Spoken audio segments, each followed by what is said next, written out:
Hello दोस्तों, आज के इस वीडियो में हम बात करेंगे रेनफोर्समेंट यानी कि सरिया के डिटेल्स के बारे में।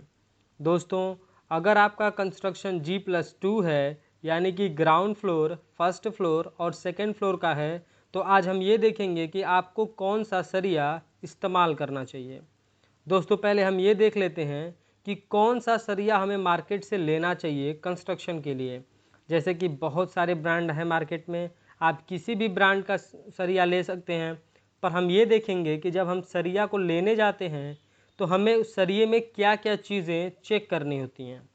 सबसे पहले दोस्तों, सरिया ख़रीदते समय हम ये चेक करेंगे कि जो हम सरिया ले रहे हैं वो ISI मार्क का है कि नहीं है, यानी कि सरिया पे ISI प्रिंटेड है कि नहीं है। दूसरा दोस्तों, हम ये देखेंगे कि वो सरिया TMT का है कि नहीं है। TMT दोस्तों एक प्रोसेस है जिसका फुल नेम है थर्मो मैकेनिकली ट्रीटेड। TMT एक प्रोसेस होता है, ये कोई ब्रांड नहीं है। इसी प्रोसेस के थ्रू सारे रेनफोर्समेंट का मैन्युफैक्चर होता है। तीसरा हम ये देखेंगे कि जो हम सरिया ले रहे हैं वो FE 500 या 550 का होना चाहिए। जैसे कि सरिये पे प्रिंट होता है FE 500 और 550। इसका मतलब क्या है दोस्तों? FE का मतलब होता है आयरन, और जो 500 या 550 है वो सरिये के टेंसाइल स्ट्रेंथ को रिप्रेजेंट करता है। अब टेंसाइल स्ट्रेंथ ये होता है कि जो अगर 500 लिखा हुआ है उसका मतलब ये है कि वो जो सरिया है वो 500 न्यूटन पर mm² के लोड को बियर कर सकता है, लोड को सह सकता है। ऐसे ही अगर 550 है तो 550 है तो उसका मतलब ये हुआ कि 550 न्यूटन पर mm² का लोड वो बियर कर सकता है। और चौथा पॉइंट दोस्तों ये है कि अगर आप सरिया ले रहे हैं तो आप कितने का ले रहे हैं वो सरिया उस पर प्रिंट होना चाहिए। जैसे कि आप अगर 12 का सरिया ले रहे हैं तो उस पर प्रिंट होना चाहिए 12 दोस्तों, कुछ सरिया ब्रांड का नाम मैं आपको सजेस्ट कर दे रहा हूँ, आप चाहें तो वो ले सकते हैं। जैसे कि Tata Tiscon, Jindal panther, JSW steel TMT और कामधेनु TMT। ये सारे TMT सरिया बेस्ट हैं कंस्ट्रक्शन के लिए। दोस्तों, पहले हम ये देख लेते हैं कि कंस्ट्रक्शन वर्क में रेनफोर्समेंट का यूज कहाँ कहाँ होता है।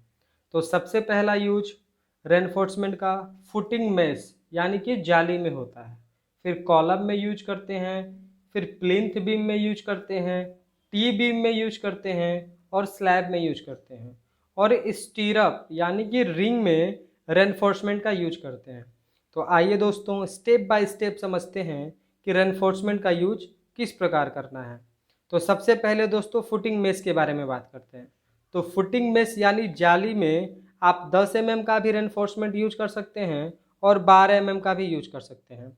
अगर आप 10 का यूज कर रहे हैं तो स्पेसिंग जो है 4 इंच की रखनी है, और अगर 12 का यूज कर रहे हैं तो 5 इंच की रखनी है। कॉलम में दोस्तों 12 का रेनफोर्समेंट यूज करना है और 6 पीस यूज करना है, यानी कि कॉलम में 6 पीसेज ऑफ रेनफोर्समेंट यूज करना है और 12 का होना चाहिए। और उसमें जो स्टीरअप यूज करेंगे यानी कि जो कॉलम में हम रिंग बांधते हैं उसका जो है 8 होना चाहिए। ऐसे ही प्लिंथ बीम के बारे में देख लेते हैं दोस्तों। तो प्लिंथ बीम में 12 का रेनफोर्समेंट यूज करना है और 6 पीसेज यूज करने हैं, यानी कि प्लिंथ बीम में 12 का रेनफोर्समेंट होना चाहिए और 6 पीसेज ऑफ नंबर होना चाहिए। स्टीरअप के बारे में बात कर लें दोस्तों, तो जो प्लिंथ बीम में हम रिंग बांधेंगे वो 8 का होना चाहिए। ऐसे ही टी बीम के बारे में देखते हैं। तो टी बीम में यानी कि टाई बीम में आपको 12 का रेनफोर्समेंट यूज करना है और 6 पीसेज ऑफ रेनफोर्समेंट यूज करना है। ये सारा डिटेल्स दोस्तों G+2 का है, यानी कि ग्राउंड फ्लोर, फर्स्ट फ्लोर और सेकंड फ्लोर के बारे में है। अगर आपका कोई कंस्ट्रक्शन ग्राउंड फ्लोर का है, फर्स्ट फ्लोर और सेकंड फ्लोर का कर रहे हैं तो उसके लिए ये एप्लीकेबल है। ऐसे ही दोस्तों स्लैब के बारे में बात कर लें तो स्लैब में आपको 10 का रेनफोर्समेंट यूज करना है। छत में 10 mm का रेनफोर्समेंट यूज करना है और जो स्पेसिंग रखनी है दोस्तों वो 5 इंच की रखनी है। यानी कि मेन बार और डिस्ट्रीब्यूशन बार के बीच में जो स्पेसिंग यानी कि गैप रखना है वो मैक्सिमम 5 इंच का होना चाहिए।